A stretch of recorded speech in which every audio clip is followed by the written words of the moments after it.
అందరికీ నమస్కారం. ఇప్పుడే అందిన వార్త. రాష్ట్రమంతా షాక్. టాప్ వైసీపీ నేత అరెస్ట్. క్షుద్ర పూజలు చేస్తూ దొరికిపోయాడు. ఈ విషయాలన్నీ తెలుసుకునే ముందు వీడియోని పూర్తిగా చూడండి. అప్పుడే మీకు పూర్తిగా అర్థమవుతుంది. అదేవిధంగా చాలామంది సబ్స్క్రైబ్ చేసుకోకుండా వీడియోని చూస్తున్నారు. దయచేసి సబ్స్క్రైబ్ చేసుకోండి. సబ్స్క్రైబ్ చేసుకోవడం వల్ల నేను చేసే ప్రతి వీడియో అప్డేట్ మీకు ముందుగానే నోటిఫికేషన్ రూపంలో వస్తుంది. అదేవిధంగా లైక్ చేయడం మర్చిపోతున్నారు. దయచేసి లైక్ చేయండి. లైక్ చేయడం వల్ల ఇటువంటి ఇంపార్టెంట్ ఇన్ఫర్మేషన్ చాలామందికి రీచ్ చేసిన వాళ్ళు అవుతాం.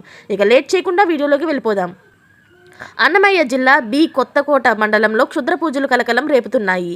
కదిరి ప్రాంతానికి చెందిన వైసీపీ నాయకుడు వజ్రాల భాస్కర్ రెడ్డి బృందం కలిసి క్షుద్ర పూజలు చేస్తున్నట్లు పోలీసులు అనుమానం వ్యక్తం చేస్తున్నారు. కార్తీక పౌర్ణమి సందర్భంగా గుప్త నిధుల కోసం క్షుద్ర పూజలు చేసినట్లు తెలుస్తుంది.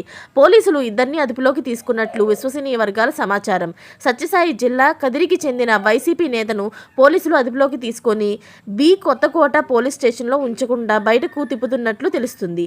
ఇలాంటి లేటెస్ట్ అప్డేట్స్ అన్ని మీరు ముందుగానే పొందాలి అనుకుంటే ఛానల్ని సబ్స్క్రైబ్ చేసుకోండి. అలాగే పక్కనే ఉన్న గంట సింబల్ని క్లిక్ చేయడం మర్చిపోకండి. Thanks for watching friends.